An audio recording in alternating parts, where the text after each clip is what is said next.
What is up guys, Alex here, otherwise known as Clash with Style, and today we have another EWL Apprentice Division war for you guys, and this is week 5 of the EWL like I said, and we have Kent Greenhouse against Edmonton Cold, so a very exciting war here. You can see Kent Greenhouse did indeed pull off the victory by 3 stars, so congratulations to them on the win. Hopefully you guys have been enjoying all these regular uploads. Had pretty much one out every day for the last couple of days, so hopefully you guys have been able to keep up with my uploads, and like I said, hopefully you guys have been enjoying them. But nonetheless, let's just jump into some of these attacks. So we've got some Town Hall 9, some Town Hall 10 and some Town Hall 11 action for you guys today, and we're going to be starting off taking a look at some of Kent Greenhouse's attacks. So we're going to be taking a look at the number 13 right here, and we have Migs going in with a Go Wee Bow. So Bowler's probably one of the most popular troops at Town Hall 10, excuse me. Used in so many attack strategies these days. They just get such great value with the double bounce. So gonna take a look at Migsy's attack here. Gonna be starting in from this right hand side. Of course, got the bowlers out in front to tank. That one on the bottom side gonna be held up on that archer tower for a little bit, but the golem pushing into the center hopefully will tank for that wall wrecker, which will allow it to push right in there. And we've also got plenty of witches in behind the queen also in the mix too. That multi-target inferno doing quite a significant amount of damage.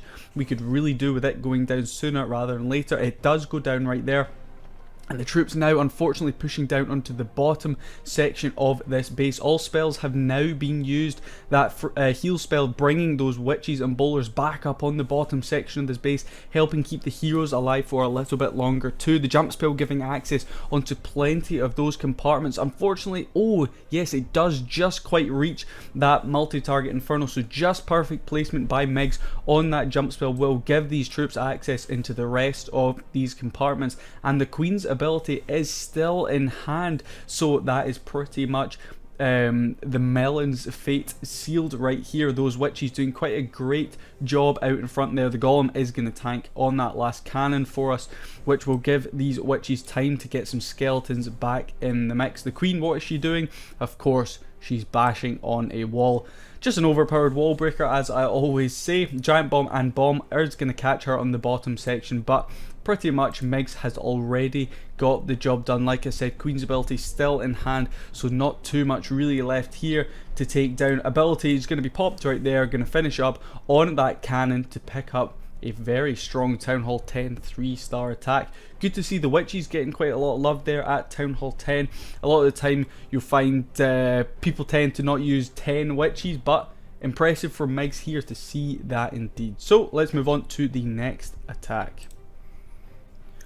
Mike is going to be going in with the next attack here. It looks like a drag bat attack. We do have a couple of E-drags in the mix however too. That bowler on the right hand side going to get a great amount of value, going to splash onto that mortar, going to be able to bounce and take that down, and then move on to the dark elixir spell factory there on the right hand side. E-drag down on the left hand side, going to start off the funnel, and of course an E-drag down on this bottom section going to pick up that Town Hall for the first star. Now the E-drag on this left hand side getting quite a good bit of value before pushing further into the base, and that air defense taking care of it. Unfortunately, a Seeking Air Mine is going to catch that E-drag on the bottom section, but it's not quite going to take it down, which is pretty handy for us. The King's ability used unfortunately right as that tornado trap goes off, so he really didn't get the most benefit out of his ability there. However, he is going to continue pushing around to the left here. It looks like Mike is hoping to pick up that air defense that is in the base there. Queen's ability is going to be used, but out comes a dragon from the clan castle,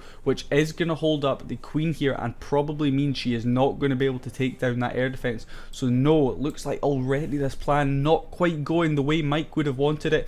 Warden's ability used nice and early to push through these air defenses on this left hand side nice and quickly. Mike choosing to use the stone slammer in on this right hand side to start taking down some of the buildings over there and hopefully deal with that air defense on the back end. These dragons really need to continue pushing into the center and hopefully take care of that eagle artillery, as it is doing some serious work. The bat spells are now in from the top of the base. Was there a rage? Possibly, I'm not sure, I missed the spell placement, but a freeze certainly down to make sure no splash damage took out those bats. And it looks like slightly off with that freeze placement. Unfortunately, the bats had pushed up to the top rather than coming down to the wizard tower on the bottom section, but nonetheless those balloons are going to swing in from the right, I believe from the stone slammer, and clear up those, while the bats clean up some of these defenses on the back end. Some dragons up the top too. Warden's still on full health there, going to be helping out some of them. Looking a little bit lost, in fact. I know his AI recently got changed, and well, personally, he's all over the place for me. His AI is madness right now, but hopefully Supercell will fix it. And the bats are going to finish up the job here on that dark elixir storage on the bottom side of this base, just to finish it off there. So a great 3-star there from Mike. Congratulations on that one. We are now going to go and take a look at some 3-star attacks from the Edmonton cold side. So we now have a Town Hall 9 attacks, of course, going to be going in with those infamous witches. Town Hall 9 witches are by far the most OP troop.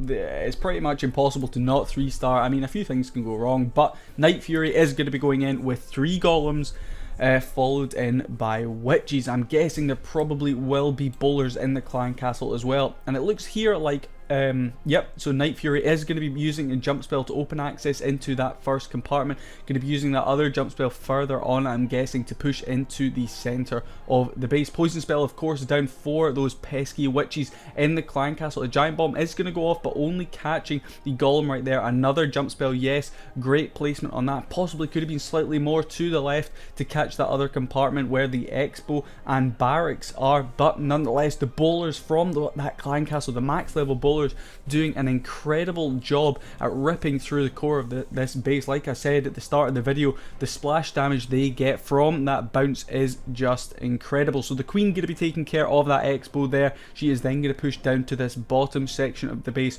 where she still has her ability in hand, most likely to take care of the enemy queen. Looks like these bowlers are going to get stuck on the inside of the base, but we have quite a few witches pushing around from this top side, now targeting the queen, and it looks like she is indeed gonna fall to those witches there, which is perfect. Queen's ability still in hand, again bashing on a wall as she likes to do. The king gonna do a little bit of tanking for us. The skeletons cleaning up the majority of buildings here. Queen's ability used to bash on another wall, but so many witches still up. It looks like 7, 8 witches still up at the end of this, so not many of those witches got taken down, and that is what won Night Fury this 3-star attack. So very, very strong there from Night Fury. Congratulations on that one.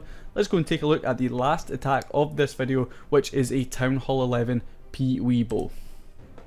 So we have Abby and Neymar going in here with, like I said, a P-Weebo. So usually you see the bat spells in this style of attack, but Abby and Neymar choosing not to go in with them. So interesting to see how they finish up on the back end of this attack, where you would usually see the bat spells used. So we're going to be starting off with a P.E.K.K.A. and a wizard down on this right hand side, king and a wizard up on this top side. Interesting to see the P.E.K.K.A. skin used there. I still think that is one of the best king skins in the game. That wizard doing a great help on that top side as well. The P.E.K.K.A. on the bottom side and that wizard getting a great funnel set for the majority of this push to push in through that top right hand side into the core of the base. But Abby and Neymar, I've noticed here the eagle is pretty deep into the base, so it is going to take quite a while to get there, which may cause some issues. Healers down nice and early to make sure those P.E.K.K.A.s stay on full health. Eagle artillery already raining down fire. We have 2 jump spells as well to gain access right into the base. I'm guessing the first of which will be used relatively soon.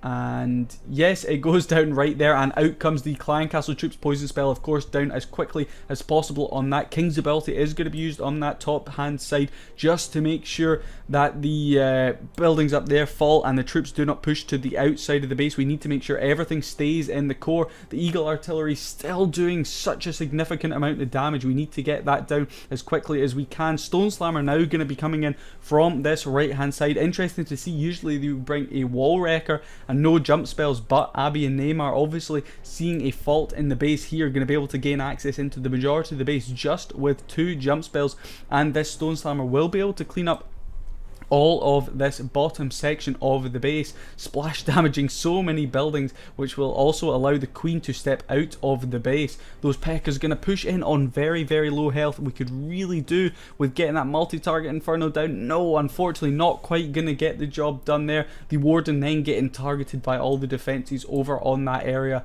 and is indeed going to fall slightly early with those balloons. Unfortunately, that Archer Tower not locked on to the Stone Slammer there. However, it did tank for a little bit, which is going to allow those balloons on the back end, with the help of the haste spell and the freeze there, to push through lots of these buildings. So great spell timing and placement there on the back end of this. Those balloons on pretty low health from that red air bomb, going to speed through that last balloon right onto the wizard tower. I'm not sure if it'll be able to take it down, but it'll certainly get it onto pretty low health indeed. Yes, one shot from the queen, possibly two, should deal with that. The queen now going to take care of those air skellies before sweeping round. Where is she going? Oh, she's going to go in through that little crack in the base there. Didn't quite see that. And the queen is going to get the job done there. One shots that wizard tower. And that was probably a lot closer than Abby and Neymar would have wanted. But perfectly placed spell timing, perfectly placed spell, on the back end there allowed those balloons to wipe through all those buildings, giving the queen a pretty easy job of cleaning up. So well done on that one. And of course, congratulations again to Kent Greenhouse on the victory. A very impressive performance all round from them, and good luck to both teams in the future weeks of the EWL. So thank you so much for watching. Let me know which one of these 4 attacks was your favourite. My personal favourite was probably that drag bat. Very impressive indeed. And yeah, I will see you guys in the next video. Peace.